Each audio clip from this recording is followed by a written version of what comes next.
Well, we are on the pond dredging job. This is, we'll call this day one again. It's kind of take two, but and the reason I say that is because when I picked the dozer up Saturday, I made like 2 passes with it, and then it started yelling at me and coding that the def header had gone bad. So they're supposed to be coming and fixing that, but I went and rented a Komatsu D39, which I think is the exact same dozer that Let's Dig 18 has, and then Southern Homestead Transformation has got. So yeah, hopefully either later today I'll get some footage of actually running that thing, but I think it's going to be a nice handy little dozer. I've rented it for a month, or was planning on renting it for a month, because I had this job to do and a few others, but this looks to be a really nice size machine. It's like 105 horse or 107 horse and 22,000 pounds. It's got a 6-way blade, a set of rippers on it, and the visibility on it is awesome. I mean, you can easily see both sides of the blades and stuff like that. So yeah, hopefully they'll show up here shortly and get this thing going again. But this was the pond that I did the dissipator pad and then mowed all this down with the Fecon. And if I was thinking, or wasn't so busy, I would have came over here and mowed it one more time, but I hadn't had the time, and I'm about down to the wire on getting this job done. But now I need to come in here, clean all this off, and dredge out about 2,000 yards of material. And somewhere in these real tall cattails is where it's not really like a drain box. I guess there's kind of one below it, but it's a concrete box with weep holes in it, and there's supposed to be clean rock around it, and there's like a pipe on the top that's supposed to have a drain grate, so when it gets up to the level it drains out. But the silted in part of the pond is the same height as the top of that pipe, so it's filled in that clean rock and everything else, so it's not really working. So I've got to come in here, strip all the grass off, and then dig this down 2 to 3 feet in the bottom, and then reshape the sides, and then we'll seed and blow straw on all of it. And then I've got to find a lid or a grate to put on top of that pipe, and then I need to clean out and reshape this ditch over here. So like I said, if I would have been thinking, I would have mowed them again, but I didn't. So we'll just put the grading bucket on and strip off the grass. This big 42-inch pipe, I think it's what the rest of the storm drains all hooked to from the rest of the property, and it's probably hard to see, but right down in there is where I think the 18-inch pipe that's supposed to come out of the retention pond is at. So what I'm going to do for today, strip all this off, try to reshape this ditch, probably go get a load of riprap and riprap all around here, and then somewhere out here where it's somewhat flat, I'm going to put in a temporary drive where I can back the dump trucks up and try to pile all my materials kind of right up on that berm, and I can load them out. And then, you know, last thing, obviously when we're done, we'll scrape that rock back up and then put dirt, seed, and straw out. But yeah, this will be my job for this week, is to kind of transform this pond and ditch back into something that's actually usable.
off the top of this pipe or expose where it's at least. Just so I don't cover it up or run over it with the dozer or something.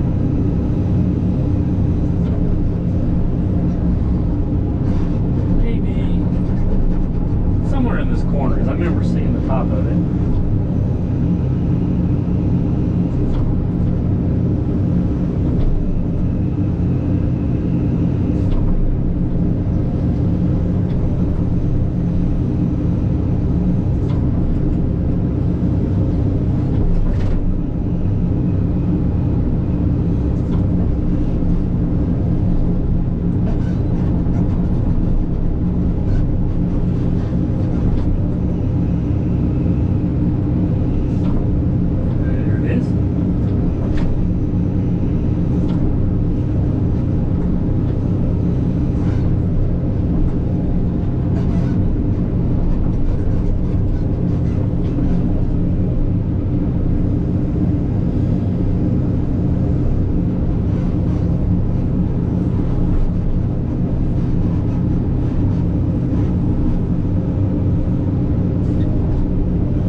But I guess I can set it out here. Maybe I can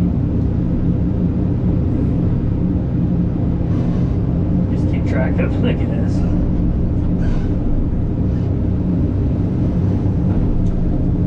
And it's a little boogered up. I'd say that pond's gonna have to go down 2.5 feet or whatever, because your kind of wants to be towards the bottom of that, and it actually slopes down in there, and then it's got clean rock all around the thing. So the whole idea is if there's not a big enough rain, it'll just kind of run through that clean rock. But if we get a big rain, there's supposed to be a grate on top of this pipe right here. So if it does actually fill up above that, it'll run out quicker. And then once it gets to that level, it kind of takes its time to drain down and drain it off, because that's the whole idea with this. It's just temporarily holds the water, and then it drains out these small, whatever it was, 12-inch pipe over there, and then it runs down this ditch, and back there in those woods, it actually, I don't know where it's exactly at, but it runs into a creek, and then it drains off. So that's the whole idea here. Like I said, it just holds it for a short time, so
pretty decent progress. There may not actually be as much sediment in that pond as what we were originally thinking.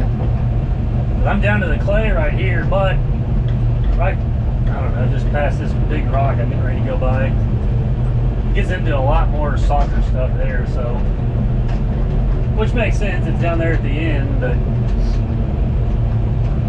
I'm getting a little more comfortable with this thing. I don't know, I've probably only got like 40 to 50 hours, I'd say, on a dozer. 30 some of that was last year, the one on down there in Diamond Grove, so a little rusty. I'm not like running my loader, but we're gonna get the hang of it. I just kind of want to throw the camera up in here just to show the visibility on this dozer is awesome, especially compared to that 41 I had, because I mean, like, you guys can see the track down there, and you can see for at least, I don't know, 18 inches, 2 feet in the back of that blade, and even like the nose of the machine. The visibility is just fantastic. I always thought these dozers were a little goofy looking, the way that nose really slanted down, but from when you're inside here, it really makes a huge difference, because yeah, you can see, I mean, the whole blade stuff real easy. So the big doors, kind of the way they got the frames right here in the window. I mean, if you look straight out, that's pretty narrow, but you know, most of the time you're looking out the two sides right here. So yeah, I am really liking this dozer indeed. I can see where this could be one handy machine for a lot of the stuff I do.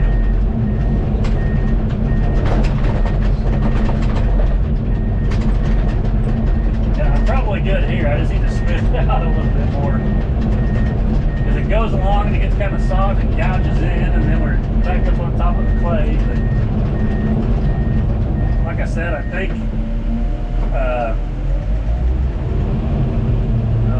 let's see here if I can, yeah, right around that area. It's where a lot more looks like the sediment stuff is at there. There's maybe only, I don't know, 8 inches or better of it down here. Maybe 10.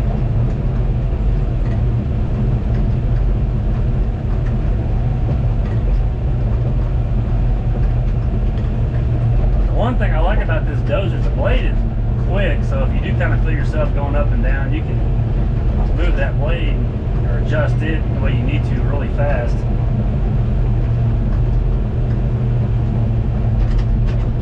And I'm sure I'm running this in a little bit lower gear pushing, but that's, to me, that's just how you're going to learn. You're not going to start off in a higher gear. I mean, there's no point in me trying to crank it up in a higher gear to show off. I mean, I don't really know what I'm doing. I'm kind of learning at it, so I'm just going to take it slow and get the feel of it, get a little more comfortable with it. I definitely don't have the finesse on this like that I do my loader, but like I said, I got about 26 years experience and almost 20,000 hours on a skid steer with a little track loader and like 50 hours on a dozer, so that's a big difference.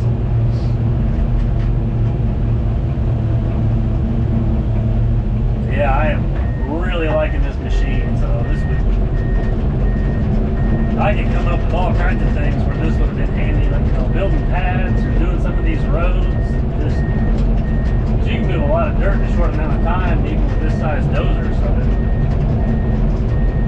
that's kind of the one of the reasons I wanted to rent it for this job. Is just, hey, I mean, well, you know what, I'm trying to get as much dirt moved as I possibly can in a real short amount of time, and I just always kind of wanted to try one of these new 39s.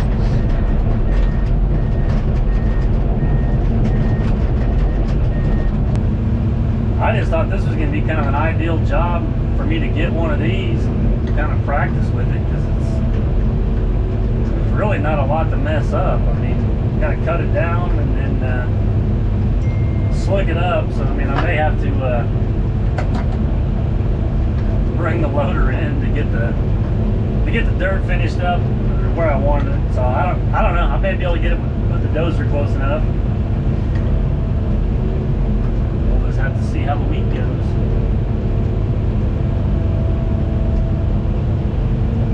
I'm just kind of pushing it all down here right now, and then I'll I guess just push it up the hill and pile it up. But as I can go over the controls, this is your forward and reverse, and then you just kind of right and left to turn it, and then that will actually go up and down on the gears that you go in. So when you want to speed up going one way or the other, you just pull it back, and then you just click that up, and that just keeps going faster. And then go forward, and then that's the de-accelerator pedal, and then this is your blade controls here, which obviously the up and down with the blade. And then this is what I really like on the tilt. That other one you'd have to twist your wrist, where this one's just a little toggle switch on the angle. And then when you want to go up and down, you just go left and right on this deal. And then right here's the ripper controls that are back there. But I mean, it's pretty simple. Like I said, it's real easy to got great visibility, but that is one thing I like about with that, just that angle. Everything is just so quick and precise on here that it's a lot, to me, it's a little bit better of a design. Or like I said, this is the kind of the latest, greatest technology. But yeah, we'll just keep carrying away and see if we can't get all the rest of this grass stripped off and try to get as much of this cut down as we can.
Well, I'd say I made pretty good progress today. So I got this ditch pretty much cleaned up. I need to do a little bit of grading, and then tomorrow I'm gonna bring a shovel or something and try to clean out some of these with what I can.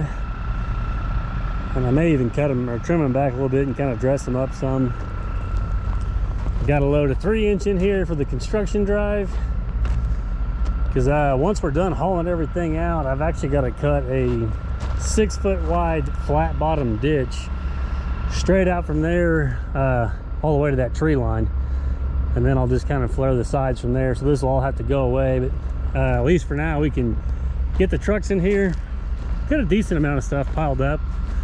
I've still got a little ways to go, and I got the whole head section to do, but there's still I don't know, a foot or better of stuff down through here. So, but that'll work out pretty well. Get everything cut out of there, put the excavator up on top, back the truck straight in, and just load from there. So I think one more good day tomorrow, I'd have everything kind of dug out that I think I need to get out, and then that way Wednesday I think I'm gonna have 4 dump trucks going. So Wednesday or Thursday, try to go ahead and cut. That's no problem, I need to cut that ditch, but because I can haul that stuff off, but I got to leave that temporary drive. So we'll see. I made a pretty good dent in it today, so we'll get back in the morning and see how far we can get tomorrow.